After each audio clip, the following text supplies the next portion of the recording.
Okay, well, we're recording this again because I didn't get hit record the first time, so I'm just going to say that right out of the gate. So Leighton and I just had a very robust, great conversation about state of the industry, and we're about to do it again. Yes. So I'm joined by Leighton Healey. He is the CEO of Knowhow. Knowhow has been an amazing partner for CNR and other companies in the industry. And I knew early on that when I had the idea to do the state of the industry report, that I needed a company to come alongside me and be a good partner in it. And Knowhow has been exactly that. I just didn't have the ability to do the studies the way you have done them, and you had done your Why Workers Quit and your review study and all of these different things. And I'd been watching from afar, thinking that is the type of company that I would love to have partners stay in the industry. So we are kicking off our third year, which is so exciting. It launched yesterday, July 8th. It is open through August 16th. So we're thrilled to get it going again this year. So, okay, Leighton, go ahead and introduce yourself first for people who aren't familiar with you or know how. Hopefully that's not the case at this point, Yeah. but go ahead. Well, thanks for having me on. Again. What is the gemstone for 3 years? Like, is that what is that, an opal? That'd be nice if it was. That's a pretty nice, like, 3-year stone. I feel like we Yeah, can Google it I now. feel like we should get a commemorative brooch. We need pins, like, like cars walking around I with their know. pins. We should We'll get have to find different things to commemorate. Yeah. Well, you know what? Leighton, CEO of Knowhow. Yep. We are probably best known as an AI app that holds all of the know-how that a company runs on. So all the processes, everything from onboarding to in-field worker training, problem-solving equipment, software, anything that requires a quick answer so that a person can get back to doing the work. That's our focus. So I like to think that if you talk to any of our customers, we are a very easy to use app that makes it possible to be able to get someone up to speed, for managers to take back their time, Yep. to protect your margins from avoidable errors, and ultimately to prevent what I think is the biggest challenge in this industry, which is workers walking out the door saying, like, why is it so hard to just get guidance, Yeah. In a format that works for me? So that's what we do, and we're fortunate and very honored to do that for hundreds of restorers across the industry, and I'm happy to be here. Perfect. All right. So, share a couple things that you felt were highlights from the 2023 survey. You and I got to speak on it a number of times, and we did webinars to roll it out. And I also found that the more we talked about it, the more I think the insights even grew, the more we understood about the data and what was coming out, especially as restorers were talking to us as well. So what were some of the highlights you found from last year's report? Well, 2023 gave us a chance to compare results across 2022. Yep.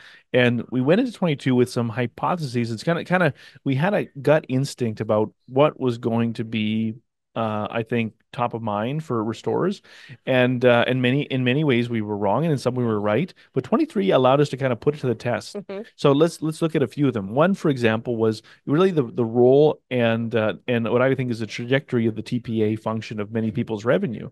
And 2022 indicated that a lot of individuals were dissatisfied with the let's call it just the offering that TPAs brought to their business. But then in 2023 we saw a reverse. Yeah. We saw a lot of individuals kind of, in a sense, really indicate that TPA was going to continue to be a significant part of their revenue mix. And and what was underneath that? Well, I mean, we got into that in the report. Another component that definitely came front of mind, which was a question that I think a lot of people had, was, does wage play a role in retention? And I think we all had a gut around it should, but maybe it doesn't, right? Yep. There's a lot of turnover in some of those frontline worker roles. And so at the end of the day, it can seem very, I don't know, relative to perhaps your industry or your location or your region. But we showed that it does. It definitely does. If you're able to optimize your operation to be able to take back a little bit of savings and reinvest it in your workforce in terms of higher wages, we were able to show that in most situations, it does lead to higher retention, a longer tenure in the role. And I think that's significant. Yep. And so that was another component. But the headline, just the belle of the ball was AI for sure. And so, we saw that it compared against, for example, like the cost of capital inflation. I mean, when you look at, what really is front of mind for stores, we thought it would be inflation, the cost of capital, but it was almost like a rounding error when you compared it to AI. Yeah. And so I thought that was a big headline. Yes. And I feel like that actually influenced kind of what we're seeing in the industry this year at trade shows. There's been more, I led a panel at Access about AI. I know you've done some things related to AI. There's been a lot more conversation on AI this year, which was happening, but I feel like the study and the data also gave us more of a like knowing that this was a topic to talk about. Yeah. So, okay, so taking that, then going into 2024, every year our teams kind of put our heads together and we scrub through it and say what questions need to go, like what do we not need to ask anymore, and what should we be adding in? What are some of the things that we're seeing, which is how AI came about last year, although I think that might have even been it was well, I guess it wasn't an open-ended question. I can't remember, but what should we be asking? What should we put our finger on now? What do we think is going to impact the industry? So, what are some of the things that you are excited about for 2024 that are new or maybe a step up or expanding upon from 2023? Workforce remains the biggest challenge in this industry. So, attracting and retaining is still the number one thing that keeps restores up at night. Will I be able to have have sufficient people to power the services that we provide? And we look at the Bureau of Labor Statistics very closely, and we know that the data is suggesting that the workforce is moving to a larger and larger, representation of individuals who are English is not the language that perhaps they speak at home. And so we're going to dig into that a little bit deeper. We finally, I think that we all have kind of a sense of, how much of the industry's workforce really would prefer kind of a multilingual environment, and we're going to really dig into that. So multilingual and that language component is one of the first components. Yep. We're also going to spend some time digging a little bit deeper into, we want to understand that commercial element. So we see it in a lot of the conferences. There seems to be a lot of workshops around commercial sales, around emergency readiness plans, and a lot of great firms like Floodlight are doing a lot of work to be able to prepare companies for really pursuing commercial. 2022, we saw a deep desire to go after it. 23, I think kind of the cost of capital cooled a lot of jets, but I think that's going to really rally again in 24. And so we're excited about that. And then no question, we're going to dig deeper into AI. We're going to be asking kind of a strata of additional questions to really understand how has that powerful, let's call it, front of mind trend really trickled down into the industry, and how is it manifested into real tangible applications of like business value. So we're going to dig into that. Okay. I love it. I'm excited about I think the bilingual aspect. I think that's going to be big. And we've seen a lot of companies in the industry. I think Knowhow is one of them. I think you have bilingual options in the app. And Learn to Restore has some classes in Spanish, and some other trainers in the industry are starting to do things in Spanish. We have some Spanish articles on the CNR website. I think that these are things that are coming, and we need to be prepared and know how to train our people and meet people where they are. And that's also going to help with recruiting and hiring and retention and all of those things. So, okay. So anything else about state of the industry, you can go to cnrmagazine.com/state of the industry to take it. There's ads all over the CNR website, and there's QR codes and social media, and Knowhow's promoting it. You're going to be able to find it. And when you see it, please take it. It only is probably going to take you 20 minutes. There's no trick questions. So please hop in there and take it. The more data we have, the better. Yeah. If I was to highlight three things, I would say number one is the report is going to close. So the intake is going to close August 16th. And so when you receive this message or you hear this, take some time to do it. And the reason being is that because a time is going to come in November when the report comes out, and you're going to be able to meet with your team, and you're going to be able to unpack the findings, say, what does this mean for us?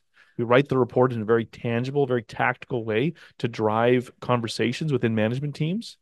But your team is going to look at you and say, this data, we're represented in this data, right? And you want to be able to say, yes, yeah, I took 20 minutes and I did the survey. And once it's live, there'll be lots of places to get a hold of it. Yes. We're going to be doing free. We're going to be doing some webinars. Yep. Yes, we have 3 webinars. You can register for the first one. It registers you for all of them, consecutive Wednesdays in November. The first one's an overview, kind of the first look at the data and what we've found in the trends. And then the other 2 will take a deep dive into some of the bigger trends that we saw and bring in some experts and have those conversations. But you can't beat free. I mean, all this data for free, and the vendors use it and the contractors use it. Yeah. Talk a little bit about the methodology that your team uses on the report side, because my team works on the magazine side and kind of helps with some of the data. And then your team puts together the book side more so. So what is your methodology there? So when you're doing surveys like that, I mean, ultimately you're looking to create what is a methodology in the event you have to defend your data analysis. And so we have a methodology that looks at, of course, some questions are simply, we just want to understand means, medians, overall results, comparisons against this year versus last year. But then sometimes you're making associations. You're saying, well, what are some of the patterns? Over the last 3 years, we've started to see companies that are looking to hire in this department are also seeing in the data, retention levels of this, like what's the correlation? And so correlationary data is something that does take some time. Sentiment analysis is something that we're very interested in. And underneath it all, a lot of it is predictions, right? Yep. So predictions are reflections of past, looking at how we think that's going to kind of play itself out, with the trajectory of that, let's call it of that preference or that pattern is going to, how we think it's going to play out in the future. And we don't take that lightly. We actually, we take some time, we sweat the details to understand what do we think, so when you're drawing a graph or you're drawing a curve, when you just have one data point, 2022, I mean, that line could go anywhere, right? Yep. When you have two dots, it's like, well, is this ascending or is this descending? Mhm. When you have three, you can start to chart where you think that's going. And so our team is kind of nerding out about the idea of having a third dot, Yeah, if that makes sense, it does. And so we spend a lot of time on it. We've got dedicated team members who they eat, sleep, and breathe data, Yep. and so we're looking forward to kind of seeing what they uncover. Perfect. Okay, all right. And so Know-how always has new things going on. CNR always has new things going on. So here you put on a cool workshop yesterday afternoon for the vendors. Right. It's so rare that there's something at an event for vendors. And unfortunately, I missed it, but I've only heard good things about it so far from people who were there. So tell me a little bit about the vendor Vantage program that you're rolling out. I know there's more to come, but talk a little bit about the purpose behind what you did yesterday. So Knowhow is a home for all of a company's know-how. Mm-hmm. And in this industry, the way you get the job done, oftentimes it includes the software, the products, the consumables, the equipment from various vendors. Yep. And so one of the challenges, particularly for, let's say, just like a 19-year-old technician in the field, is that when they just want to get the job done and they're on the clock, and maybe a customer is creating some urgency for them, the idea of them having to navigate through all of those components and then find all of their respective help resources is quite overwhelming. Yeah. And so actually many contractors, many restorers in this industry know how not only is the tool that say this is how we deliver our service, but it's how we use and maximize the utilization of all these services and products. So we work closely with vendors currently, and we are a vendor. And so we have spent time in many conference events, and we recognize that conferences, understandably, really want to optimize for that contractor who's attending, as they should, right? But the vendor oftentimes finds themselves in moments where they have, let's call it idle time. Yep. Idle time. Yep. And so we at Knowhow are like professional spaghetti launchers, right? So we like always like, what noodle's gonna stick to the wall? Yeah, exactly, right? Yep. Rigatoni, right? So, and so at the end of the day, we have learned from mistakes, from hits and misses. Yep. And just is kind of our style, is that we like to just kind of pull back the curtains and say, hey, this is a bit of our playbook. And it was an effort to be able to partner with collective, like Core Group is always very progressive, very innovative. Yep. And they recognize that they need to be able to think about all stakeholders. And so they were very keen to find a way to be able to just add more value to the vendor. And so we were very grateful to the opportunity to come in, lead a really, it sounds like an engaging workshop on some of the key kind of components of some of the things that are part of our kind of go-to-market, kind of our playbook, and to be able to create and kind of foster a bit of like a best practice sharing amongst vendors, because they are an important part of our industry. Yep. And they're a stakeholder. And I think it's important that when they go home from these conferences, kind of in the goodie bag of outcomes and takeaways, that they really felt that they left, kind of packed full as well. So that's a little bit about the vendor program. We've got more coming out in September, but this was just a little bit of just kind of a splash in the pot. And I'm happy to hear that seems to be received well. So far, so good for what I've heard. So, okay. All right. I'm going to jump into the couple questions that I've been asking everybody who's come and chatted with me. So the first question is, what do you think is the number one thing it takes to thrive in this industry? So I would say that the industry is moving so fast that your ability to hold, let's call it, to know what to hold tightly onto and what to hold loosely onto, Yep. I think is very important. So some things that I think a person might consider their secret sauce may in fact be kind of commonplace right now. Similarly, I also find that your ability to be able to move very quickly and adapt is very important. So here's what I think. I think that a company who's willing to be able to actually open up their playbook, share what seems to be working with someone that you might perceive to be a competitor, is actually a good thing to do. Yes. And now I think that there are some, we like to use at Knowhow kind of that burn harness scaling up model, and there is kind of that catalytic, internal combustion component of what you do. I think there's a component of kind of holding on to some of your secret sauce. But when I look at some of the companies that seem to be just really thriving, they seem to be very public and very generous about how they do what they do. Yeah. And it not only does it help, I would say, create an aura of respect from their peers. I think it attracts a lot of top staff, and also I think it really allows them to really establish themselves as an influential brand in the industry, and naturally it attracts all types of opportunities. So what I see is in a fast-moving industry, be willing to actually share what's working to a level, to an extent that maybe 10 years ago people thought that actually you can't share that. You got to keep that locked down. Yeah. So that's what I see. Okay. Yeah. I like it. All right. And share a favorite story. Good, bad, ugly, whatever it may be. A favorite story from your time in the industry. 38 months and counting. Yeah, As exactly. people with young children would keep track of time. Yes, yes, yeah, exactly. No, I have we've been here, we've been around the sun a few times now. But what a story that comes to mind that I won't forget, and it kind of is anchored in know-how lore, is when we were coming to our first conference. I can't remember which one it would have been, but it might have been like the Experience or something like that in 2020, I think it was. And we had to create a booth backdrop. Like, Yep. oh, we need a booth, and we need handouts, and we need things, right? And so graphic design says, what are you going to do and what are we going to put on there? We said, well, we're an AI app, and so we need a phone. Okay, we need a phone, and we need it to visibly look like something. Okay, so we need a design, and then underneath all of that, we had to brand it because our product is white labeled, meaning it's branded to our clients' branding. And so, and so we said, what's the most generic company that we could possibly think about in restoration? And we said, well, it could be Acme. No, Acme Restoration, that doesn't have a good ring to it. So we said, five star restoration. Boom. And so he said, print it. And when they said print it, like backdrops got printed and cards got printed and websites got printed. And then probably one of the first individuals I met, Aaron, now he's over at Custom. He walks up, he says, hey, what the heck? My company's called Five Star Restoration. We're like, no. Of course, we picked somebody real. Yeah. First, of course. But Aaron, hey, he's a true gentleman, and he was gracious, and he said, welcome to the industry. And he may often ask me when his royalty check is coming. I bet. I bet. But kidding aside, we learned a lot, and we recognized that, what, there is so much diversity in this industry. Yes. That, maybe run a couple more name checks. But all that said, find one that. Yeah.